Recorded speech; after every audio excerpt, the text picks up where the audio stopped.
গেলে গা যদি আমরা চলতে না পারি আমার পোলা আমরা টাকা পয়সা দিই কি বুঝাইতো লামা শরীফপুরে 90% সংসারে পুরা বেটা পুরা বেড়ি নীরবে বয়া বয়া কান্দে সন্তানের কারণে আর সন্তানের বউয়ের কারণে। কথা কন না কেন ঠিক কি না গো? এই জন্য রমজান মাসে ওই মা তোমারে ঘুম থেকে বলছে উঠ। অনেক সংসার আছে এখন মায়ের কলিং বিল আর কানে বাজে না, মায়ের সুর আর কানের মধ্যে বাজে না। বন্ধুরে যে মাঝে কবরে গেছে কারে খাওয়াইবা? থাকতে যে মারে সেবা করছো না, থাকতে যে বাপের সেবা করছো না, এখন বাপ যে কবরে গেছে গা খাওন তো করো বাপ নাই, কিন্তু থাকতে তো মার খাওয়াই জনারে বাবা। কি দিয়া ওয়াজ বুঝাইতাম রমজানটা কি জিনিস। আমার নবী মিম্বরে কয় বাবা, আমার নবী মিম্বরে দাঁড়ায় কয় যারা মা বাপ পাইলো কিন্তু মা বাপের সেবা করলো না তারা ধ্বংস হোক। জিব্রাইল সাল্লাম কয় আমিন। আমার নবী কয় যারা রমজান পায় রমজানকে ইজ্জত করতে পারলো না তারা ধ্বংস হোক। জিব্রাইল সাল্লাম কয় আমিন। এখন দয়ও দেখি না, মার মধুমাখা ডাকও শুনি না, রাতের বেলার ভাত খাওয়ার লাগে রে বাবা, কিন্তু রমজান মাসে পায়ে দুইটা বইলা দিয়া যায় এটা আমার মুরিদানের মাহফিল, এটা আমার খাস মাহফিল। এই এলাকার মানুষগুলা ভক্তবৃন্দরা মিল্লা দেশ বিদেশের পোলাপানগুলা পাগলের মতো মাহফিলটা সাজাইছে। আমার পোলা মাসুদ মিয়াকে বাজারে সব সৌন্দর্য শেষ করে ফেলাইছে, আমি তার দিকে তাকাই নাই। যাকরে বাবা, এবার মনের ভিতরে একটা কনফিডেন্স ছিল, আরে বাবা সব শেষ করে ফেলায় না, আল্লাহ যখন যেই অবস্থায় রাখবে মনে করবা এটা কেবল শুরু। কথা গল ঠিক কিনা? দেখ শুনি আজকের মাহফিলে চিৎ করা তাকায় দেখো প্রত্যেকটা পোলাপান হাসি খুশি বাপ নিয়ে আইছে। না জানে তাহিরি কি কি হাসির কথা কইব, না জানে তাহিরি কি মজার কথা কইব। এখন দি প্রত্যেকটা পোলাপানের চোখের পানি ছল ছল কইরা কান্দে, হৃদয়টা নরম হইয়া গেছে। কেন? কারণ অনেকের ঘরের মধ্যে মা আছে কিন্তু মারে কষ্ট দিয়ে আমরা আসামি হইয়া গেছি। অনেকের ঘরের মধ্যে যাইয়া দেখব মা দুনিয়াতে নাই। ও যুবক ভাই, আপনি যে সন্তানের বাবা হয়েছেন আপনি কি বুঝেন না আর সন্তানটার প্রতি বাবার কেমন টান? আপনার সন্তানের প্রতি আপনার যেমন টান লাগে, যেমন আকর্ষণ লাগে, আপনার বাবা মাও তো আপনার প্রতি এমন আকর্ষণ লাগে। কিন্তু মায়ের বুড়াকালে বাপের বুড়াকালে এই আকর্ষণের কথাটাও সন্তানরে বলতে পারে না, একমাত্র নববধূর কারণে। কথা গণ ঠিক কিনা? নিঃস্বার্থে ভালোবাসে শুধু আমার মা, যার তুলনা নাই। নিঃস্বার্থে ভালোবাসে শুধু আমার মা, যার তুলনা নাই। সেই মা তোমার চলে গেলে গো, সেই মা তোমার চলে গেলে সার হইব কান্দন। এই জগতে কেউ হবে না মায়েরই মতো। নিঃস্বার্থে ভালোবাসে শুধু আমার মা, যার তুলনা নাই। নিঃস্বার্থে ভালোবাসে শুধু আমার মা, যার তুলনা নাই। সেই মা তোমার চলে গেলে গো। আপনি এই যে ইশার নামাজ না পড়ে ঘুমাইয়া গেলেন, ইচ্ছে করলে ঘুমের ঘরেই আল্লাহ আপনাকে প্যারালাইসিস করে ফেলে রাখতে পারতো কি না বলেন? ওয়ায়ুমুদ্দুহুম ফি তুগয়ানিহি বিআমাহুম। আপনি অবাধ্য করতেছেন, এরপরও আল্লাহ আপনাকে খাওয়াইতেছে, আল্লাহ সুযোগ দিছে, করতে থাক, ফিরতে থাক, খাইতে থাক। কিন্তু যেদিন আমি আল্লাহ টান দিব পৃথিবীর কেউ তোকে ধরে রাখতে পারবে? আল্লাহ পাক ইচ্ছে করলে প্রতি ওয়াক্ত নামাজের জন্য আমাদেরকে প্যারালাইসিস রাখতে পারতো, এরপরও করেন না কেন? ওয়াহুয়াল গাফুরুল ওয়াদুদ, তিনি প্রেমময়, তিনি ক্ষমাশীল। He is the forgiving and loving. তিনি ক্ষমাশীল, তিনি প্রেমময়। তিনি এমনিতে আপনাকে বানান নাই, প্রেম করে বানিয়েছেন বলেই চেহারাটাকে আল্লাহ নিজের হাত দিয়ে বানাইছেন। নিজের হাত দিয়ে খলাকতু বিয়াদাইয়া, আল্লাহ বলে আমি তোমার চেহারাটাকে নিজের হাত দিয়ে অঙ্কন করেছি, নিজের হাত দিয়ে বানিয়েছি। এই জন্য দেখেন না একজনের চেহারার সাথে একজনের চেহারা মিলে না, একজনের নাকের সাথে একজনের নাক মিলে না, একজনের চোখের সাথে একজনের চোখ না। ও অসাম ডিজাইনার, চিৎকার মেরে কর না সুবহানাল্লাহ। He the first, last, open and secret, ওয়াল আউয়াল ওয়াল আখির ওয়াল যাহির ওয়াল বাতিন, there is no god but Allah. আর তিনি তো সেই রব যিনি ছাড়া কোনো ইলাহ না, কোনো ইলাহ নাই। আল্লাহ ইজ অলমাইটি এন্ড ক্রিয়েটর, তিনি সর্বশক্তিমান। এই বৃষ্টি দিয়েছে, বুঝেন না কেন দিয়েছে? একটু ট্রাই করেছে, একটু পরীক্ষা করেছে। আরে বান্দার আমি তুফান দিয়ে পরীক্ষা করব, বান্দাকে আমি ভয় দিয়ে পরীক্ষা করব, বান্দাকে আমি রোগ দিয়ে পরীক্ষা করব, বান্দাকে আমি অভাব দিয়ে পরীক্ষা করব, বান্দাকে আমি বিভাগ দিয়ে পরীক্ষা করব, বান্দাকে আমি ধন সম্পদ কেড়ে নিয়ে পরীক্ষা করব। এরপরে সকল পরীক্ষায় যদি আমার বান্দা ধৈর্য ধারণ করতে পারে, এক আমি আল্লাহর উপরে বিশ্বাস আর ভরসা করতে পারে, তাদের জন্যই আমি জান্নাতের শুভ সংবাদ দিয়ে দিলাম।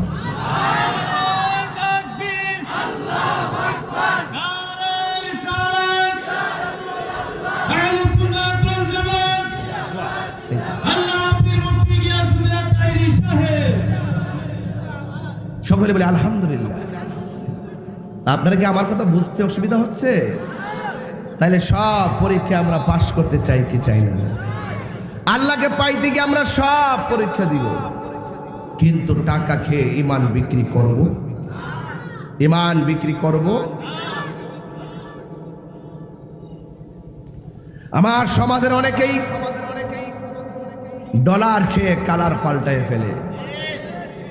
তাহিরি সেই আগের মতোই আছে, শুধু বয়স চলে গেছে, আর ফিরে আসবে? লাইতা শাবাবাই আউদু, আহা যদি আগের দিন ফিরে আসতো, আসলে কি আসবে? আসবে না। গভীর মনোযোগ আমার যুবক ভাইয়েরা, পায়ের মধ্যে হাত দিয়ে বলি, এই পৃথিবীটা ক্ষণস্থায়ী। আমার সঙ্গে অনেক উলামায়ে কেরাম ওয়াজ করতো, আজকে কবর দেশে চলে গেছে। আপনার সঙ্গে অনেক মুরব্বী চাষটলে চা পান করতো, কবরে চলে গেছে। অনেক বন্ধুগুলো আজকেও দেখলাম। আমি যখন আমার মুরিদ শাহিনদের বাসায় খেতে বসতেছিলাম আজকে, হঠাৎ করে একটা মুরিদ আসলো, আয়েশা বলতেছে, বাজার আপনার নাতিটা বিদেশের বাড়িতে থাকতো, তাকায়া দেখেন আপনার নাতিটা। দেখলাম চেহারাটা অনেক সুন্দর, amazing figure and fighter, always the nice face, খুব চমৎকার দেখলাম। এমন সুন্দর সুঠাম দেহের অধিকারী ছেলেটা। জিজ্ঞাস করলাম তার কি হয়েছিল, তখন বলল, বাজান তার লিভারের সমস্যা ছিল। এই লিভারের সমস্যা হয়ে এই ছেলেটা অকালে এমন ভাবে চলে যাবে, নিজে দেখলে চোখে বিশ্বাস করা যায় না। এরপর বিশ্বাস করতে হবে, কারণ হায়াতের চাবিকাঠি তো আমার হাতে না। হায়াতের চাবিকাঠি যার হাতে, জবান খুলে বলুন তিনি কে? হারিয়ে যাব একদিন আমি, রবনায় ভুবন চিরদিন। সাউন্ডটা তুলে দেন, মিষ্টি করে দেন। হারিয়ে যাব একদিন আমি, রবনায় ভুবন চিরদিন। ক্ষমা করে দিও তোমরা আমায়, বলো তোমরা আমায়, ভুল করে থাকি যদি কোনো দিন, হারিয়ে যাব ও রবনায় ভুবন চিরদিন। বাঁশে বাগানে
ভুল করে তাকে যদি কোনো দিন হারিয়ে যাব, আর বনায় ভুবন চিরদিন বলো হারিয়ে যাব, আর বনায় ভুবন চিরদিন। জোরে জোরে কি আল্লাহু আকবার বলা যাবে না? হাই রে লামা শরীফপুরের বন্ধু, ও লালপুর তারোয়ার বাবা, কত জায়গা থেকে আপনারা এসেছেন। একটা কথা শুধুমাত্র বলে দিয়ে যায়, আপনারা জবান খুলে বলেন হায়াতের মালিক কে? আর জোরে বলেন কে? ও আমার যুব, ও বন্ধুরে আমার, একটু বৃষ্টি হয়েছে, মাটির মধ্যে কেউ বসতে চান নাই চাটাইরা দেওয়ার আগ পর্যন্ত, মাটির মধ্যে কেউ বসতে চান নাই চেয়ারটা দেওয়ার আগ পর্যন্ত। কেন কেন? ও গায়ের মধ্যে ময়লা লাগবে, হ্যাঁ তাও তো ঠিক, কিন্তু একটা কথা বলে দিয়ে যায়, আমি একটু আগে বলছিলাম বাসে বাগানে বা গোরস্থানে, এই ওই ঘরের ভিতরে তোমার আম্মা এই বৃষ্টির পানিতে ভাসতেছে, ওই ঘরের মধ্যে তোমার আব্বা বৃষ্টির পানিতে ভাসতেছে রে বাবা।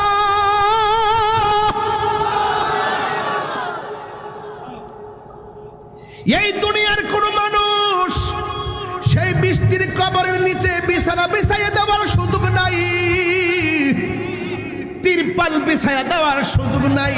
গজল তো বুঝতে হবে, এই দুনিয়ার মানুষ মারা গেলে তার টাকার ভাগ নেয়, বাড়ির ভাগ নেই, কিন্তু কবরে যারা শুয়ে থাকে তাদের কবরের আযাবের ভাগ পৃথিবীর কেউ নেয় না।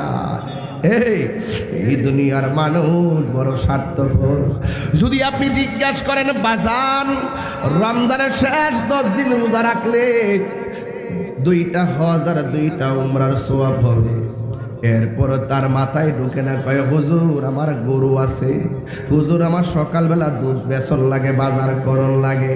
আমি বলতাম সাই আব্বারে, একবার হজ করতে গেলে 6.5 লক্ষ টাকা লাগে,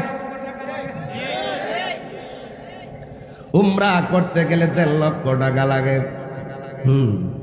কিন্তু এই 10টা দিন যদি মসজিদের ভিতরে মরার আগে মরতেন, ভারই মরার আগে মরতে যদি পারেন, মরার আগে মরতে পারলে মসজিদের ভিতরে বউ ফালাইয়া জানগা, ছেলে মেয়ে ফালাইয়া জানগা, আর মনে মনে ভাবেন আহারে জিন্দা আছি, সব সুযোগ আছে, 10টা দিন মসজিদে ঢুকলাম, মনে হয় যেন 10টা বছর লাগতেছে। তাইলে আপনি হিসাব কইরা দেখেন 10,000 বছর কেমনে একলা একলা কবরে পইরা থাকবেন। যদি সুখে থাকেন আপনি তো ঘুমাইয়া থাকবেন, যদি কষ্টে থাকেন কবরের দুঃখের ভাগ পৃথিবীর কেউ দেখার ক্ষমতা। হাইরে বন্ধু, কি দিয়া ওয়াজ বুঝাইতাম, ভাষা নাই, তাহিরিকে নতুন কইরা লালপুরে চিনাইবার কিছু নাই। আমি বলছিলাম 22 বছর ধরে ওয়াজ করি, দিন তো চলে গেছে,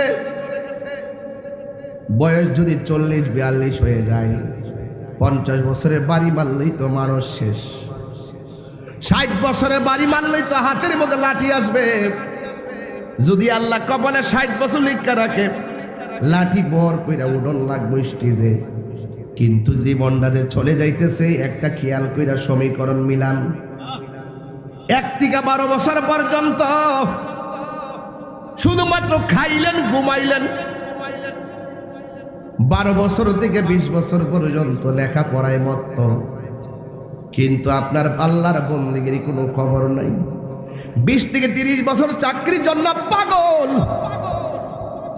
30 বছরে বাড়ি দেওয়ার আগে বিয়ের জন্য আকাঙ্ক্ষা, কিন্তু দেখা গেল আপনি একদিনের যদি হিসাব করি, একদিনের ভিতরে 7 ঘন্টা ঘুম আসে না নাই, একদিনে 24 ঘন্টা, 24 ঘন্টার ভিতরে 8 ঘন্টা ঘুম, ঘুম থেকে উঠার পরে দুপুর পর্যন্ত এলোমেলো স্কুল কলেজ ভার্সিটি, এই চলে গেল আপনার 4 ঘন্টা, 8 আর 4 12 ঘন্টা।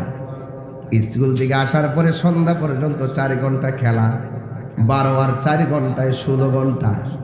16 ঘন্টার পরে আবার রাতের বেলা লেখাপড়ার টেবিলে 6 ঘন্টা চলে গেছে, 16 আর 4 20 ঘন্টা। এরপরে আপনি আবার ঘুমায় গেলেন।